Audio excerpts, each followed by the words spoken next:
You didn't start a business to put out fires, but here you are, holding the extinguisher. Business isn't theory, it's pressure, late nights, tight margins, the thing that keeps breaking no matter how many times you fix it. When the room's on fire, the amateurs shout, the pros stay calm. That's the Fixers and Founders way, part discipline, part rebellion. We walk into broken systems, find the pulse, and make it run clean. Because calm isn't weakness. Calm is a strategy. We're operators, builders, problem solvers, born from the grind, built for the builders. Join us now as we chat with fixers and founders just like you. Let's jump in. Welcome to Fixers and Founders, the place where vision meets velocity. I'm Tony. I'm Forrest. Today's guest, Chuck Orzechowski, CEO of the COO Forum, and a man who spent his career where strategy meets execution. Chuck's journey runs from factory floors to the executive table, from fixing processes to building a network of fixers. Through the COO Forum, he helps second-in-command leaders find clarity, connection, and the confidence to lead from the middle. If you've ever been the one holding it all together, this one's for you. I'm Tony. I'm Forrest. This is Fixers and Founders. Let's get it done. Awesome. Great intro. Great to have you here, Chuck. What first drew you into operations, and when did you realize you had a fixer's mindset? Yeah, great question. Great to be here. I'm a mechanical engineer by training, and my first role right out of college was with a manufacturing leadership program fashioned after the old GE executive training programs. So I got the whirlwind journey of operations right out of the gates. It was a 2-year program. Spent 1 year in one division location, moved me halfway across the U.S. to another location, and we rotated through a variety of operational roles and never looked back. And I never was able to be that mechanical engineer that I thought I would be. Yeah, I started out as a chemical engineer, so I understand, or at least I tried to be a chemical engineer. I didn't even start out. I just made an attempt at it. You've been in the role and you've also led the role, Chuck. Now you've built a community around it. What has changed during that time the most about being a COO? Great question. Well, first off, I would fashion myself as a recovering COO, um, and probably also more so than not a frustrated visionary holding the integrator or COO role. And, I was last a COO in 20, I guess it was 16, before COVID. So I've seen a tremendous amount of change across our membership and what our members are having to do post COVID or actually survive COVID and now post COVID. Much more difficult than when I was a COO. If you think about, social aspects of influence on companies and what that means to a COO, environmental concerns, hybrid workforces, I think the job has gotten much more challenging than when I was a COO. Sounds like it. And a lot of changes in the last several years with everything going on. With that, why do you think the number 2 seat is one of the toughest and most misunderstood positions in businesses? Yeah, great question. In a lot of ways, the COO is the buffer between the CEO and the rest of the organization. When I speak with COOs, and I do quite often in my capacity, I find some common traits, and that is one that they're almost like the camp counselor of the organization. They're the go-to person when it comes to challenges or issues. They almost, they're kind of the de facto fixers, right? And so people bring their problems there. COOs are great listeners. They're empathetic. They're able to, kind of dig through the noise and get at the root of problems.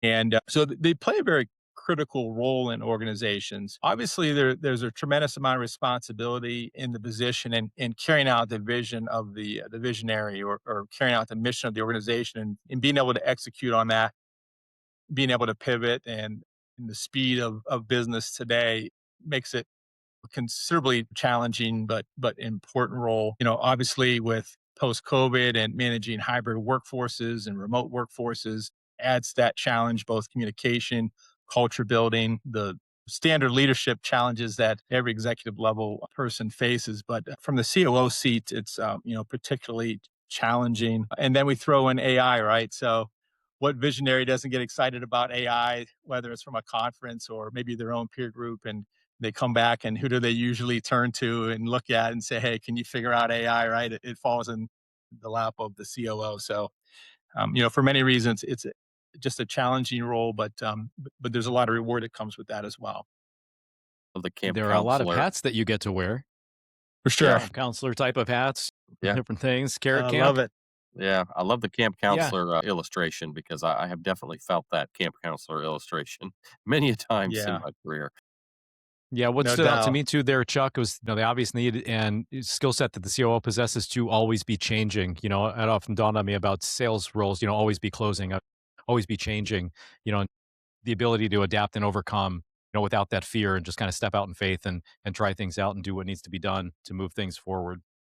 Yeah, yeah, for sure. With that, what made you decide ultimately, to do the COO forum, and how does peer support change how operators lead? Yeah, great question. So, I had the opportunity to participate in Vistage in 2004 in their key executive program in Buffalo, New York. I was running a small manufacturing firm for a business owner. Vistage was amazing for me in terms of my executive level development. Fast forward to 2000 and I guess it was 12. Just returned from a a stint in Scotland and had an opportunity to join Entrepreneurs Organization, again at the key executive level. So never quite at the CEO level, but at the key executive level, again as COO. And again, that made a profound impact, on me as a leader. We didn't have a lot of COOs in my key groups. There was a bit of a void there. I began consulting in 2016, I suppose, 2017. COO Forum came calling. They needed a chapter director in Cleveland, Ohio. That's where my family and I moved to. One of many places, but we were there, and so I took the opportunity to be a chapter director. That lasted all of 1 month. I was asked to interview for the CEO role, and a month later was appointed as interim CEO. It was really kind of a great thing at the right time of my life. Really passionate about what peer community can do. I learned firsthand through two wonderful organizations. I've always enjoyed helping others, and at this point in my career, it was a golden opportunity. And my wife, as I said, also the business partner, she says, "Why don't we just buy the whole thing instead of bleeding down the cap table as CEO over a number of years?" And so we rolled the dice, and exactly, there goes the rocket ship, right? And so we decided to pull the trigger and purchased CO Form in March of 2022. And I still get a ton of benefit myself as CEO of the CO Forum. In some ways, it's funny because I get to complain about myself as a COO in the CEO role, all the things that drive me crazy about CEOs. But I learn a lot from our members. Our members are wonderful, and I couldn't have picked a better group to lead. So do you have separate hats that you put on when you're the CEO versus the CEO and just like swap them depending on what position you're sitting in? Yeah, I try. I try. It's difficult, right? As a business We owner, need you this one want to right now. push fast. I need that hat. If you can see behind me, it's quite snowing. It looked like it Uh, was snowing. Is it snowing over there, Chuck? it is. Yeah, I'm almost in a little bit of a snow globe right Looks now. But very pretty. yeah, thank you. So yeah, I think as a business owner, or I like to say refounding the business, I want to move faster than what we're capable of sometimes. And I dealt with that as a COO. So oftentimes I have to slow myself down, make sure we have a plan. Don't get too excited about the idea and just start pushing forward. Let's break it down and create some structure around it. I still struggle with that. Especially when Chat GPT keeps telling you it's a great idea. You should really go with Break this. it down for me. Now you're on to something. This is gold. This is gold. That's right. Well, speaking of that, what's one moment in your career that tested your leadership the hardest and what did it teach you? Great question. I will say I was in the manufacturing leadership program early in my life, and I was what we call an advanced quality systems manager, leading a continuous improvement program at a factory, fairly large factory in upstate New York. We had a union. I guess it was my second go around with a union, and I had an incident with my production control coordinator, who I had made a flippant comment about spending too much time with a person of the opposite sex, we'll say. It was one of those frustrating moments where I was on my way to a meeting, I was behind on something, and I said, "Well, why don't you just go spend more time with, so and so instead of doing your job, right?"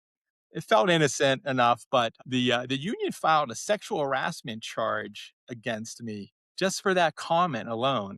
And what I found out is politically, we were embarking on negotiations, and the leadership team of the company had to throw the union a bone.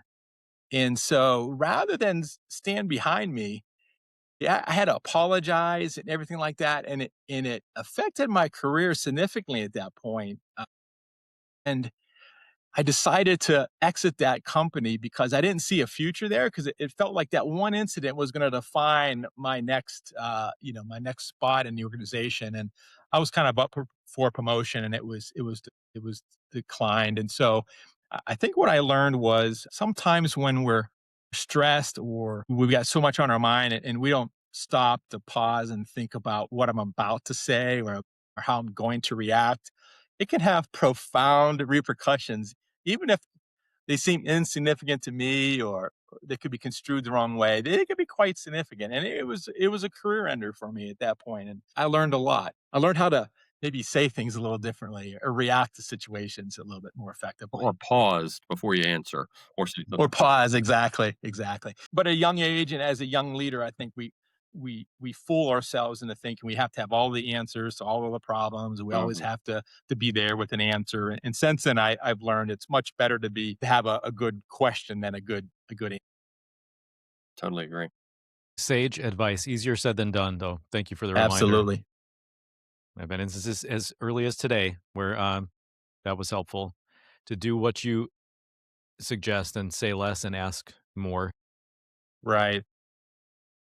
Chuck, you lead us right into these questions so naturally. What do you tell COOs who feel like they're carrying all the weight and yet maybe don't have a seat at the strategy table? Yeah, great question. So, one of our values at the CEO Forum is respect for the CEO. Oftentimes, I will hear COOs be frustrated over either the lack of speed when it comes to strategic initiatives, or charting a course, or maybe moving too fast. And we try to ground our members into the understanding that the CEO also has a very challenging role.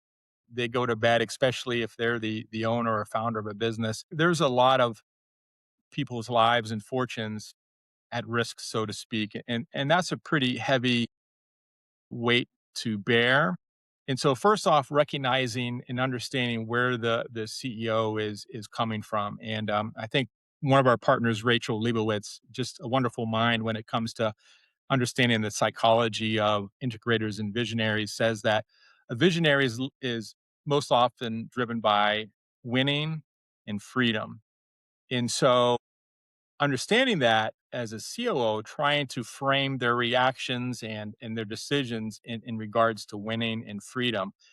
How is what you're about to suggest to a business owner going to supplement that need or that desire, or is it going to run counter to it? So you have a heavier lift, so to speak, to convince a business owner, which can be frustrating. And so sometimes CEOs avoid voices in strategy planning because they don't want to be told that they can't win, or and that second or other voice in a room can be challenging at times. And so first off, we just try to ensure that our CLOs are grounded in that understanding first, and then just having open communication and conversations about what it is that the business owner is looking for and how to capitalize on that, and align around that. That's terrific.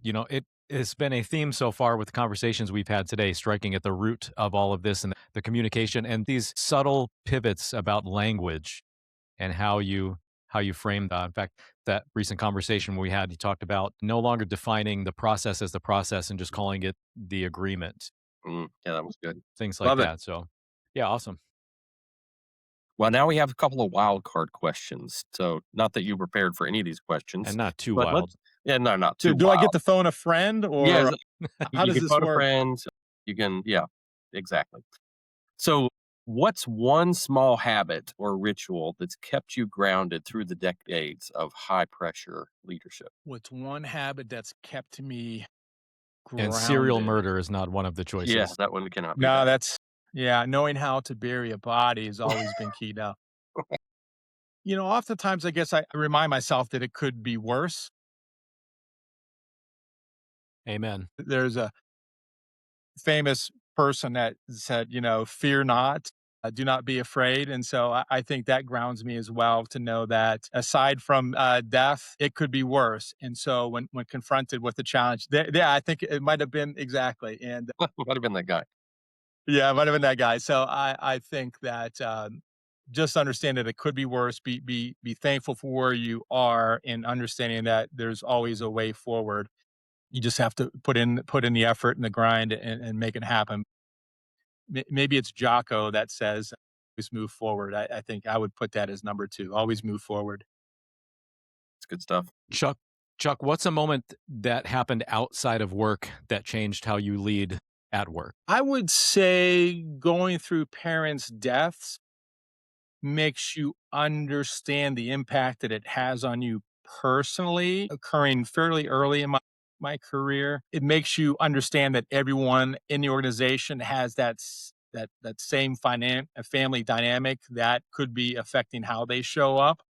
And so I never try to assume too much when someone's having a moment where it appears that they may be acting out negatively, or they're not responsive, or whatever that may be, or maybe there's just, it seems like a lack of caring. I try to understand maybe what's going on in that person's life before drawing too many conclusions, and have a bit of understanding, I would say. So that's probably made the biggest impact in my career outside of what happens in these four walls, so to speak. It's good stuff. The impact of those experiences in your life helped increase your empathy toward your team members.